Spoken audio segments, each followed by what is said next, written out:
नमस्कार दोस्तों, यह एक गुरु और शिष्य की एक बेतोड़ कहानी है। एक बार एक अध्यापक एक संपन्न परिवार के शिष्य के साथ कहीं जा रहे थे, तो शिष्य को कुछ मजाक सूझी क्योंकि उसको रास्ते में किसी गरीब मजदूर के जूते दिखाई दिए। उसने अध्यापक से कहा, गुरुजी, अगर हम इन जूतों को छुपा दे तो कितना मजा आएगा, देखते हैं कि मजदूर पर इसका क्या असर पड़ता है। अब उसको तो मजाक सूझ रहा था, लेकिन गुरुजी ने कहा कि नहीं, गरीब इंसान के साथ इस तरह का भद्दा मजाक करना बिल्कुल ठीक नहीं है। गुरुजी ने कहा, क्यों ना हम इन जूतों में कुछ सिक्के डाल दें और देखें कि इस गरीब मजदूर पर क्या प्रभाव पड़ता है। उन्होंने ऐसा ही किया।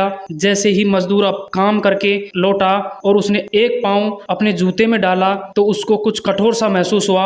उसने अंदर हाथ डाला तो उसको कुछ सिक्के दिखाई दिए। वह थोड़ा सा आश्चर्य में पड़ गया। आसपास किसी को देखा तो कोई भी दिखाई नहीं दिया। वापस उसने दूसरा पैर अपने जूते में डाला और वापस उसको उसमें कुछ सिक्के दिखाई दिए। दोनों जूतों के सिक्कों को उसने अपने हाथों में रखा और प्रभु की तरफ इशारा किया, हे प्रभु, पता नहीं किस भले मानुस ने ये सिक्के मेरे जूते में छिपाए हैं, लेकिन जिसने भी छुपाए हैं उसको मेरी दुआ है ताकि इन पैसों से मैं अपने बच्चों और पत्नी के लिए कुछ खाना और दवाइयां ला सकूं। और इतना बोलकर वह चला गया। इस बात को शिष्य और अध्यापक दोनों सुन रहे थे। अब अध्यापक ने शिष्य से पूछा, अब तुम मुझे बताओ कि तुम्हें कैसा महसूस हो रहा है, तुम्हारी पहले वाली मजाक या मेरा यह तरीका। तो उसने कहा कि गुरुजी, मैं आपसे क्षमा चाहता हूँ। अब मुझे समझ आ गया कि सच्ची खुशी किसी चीज में है। जब हम किसी की मजाक उड़ाते हैं तो हमें कुछ पल का आनंद होता है, लेकिन इससे हमें बद्दुआ मिलती है। अगर हमें किसी की मुश्किल परिस्थिति में मदद करते हैं तो और जिसकी भी हम मदद करते हैं उसको भी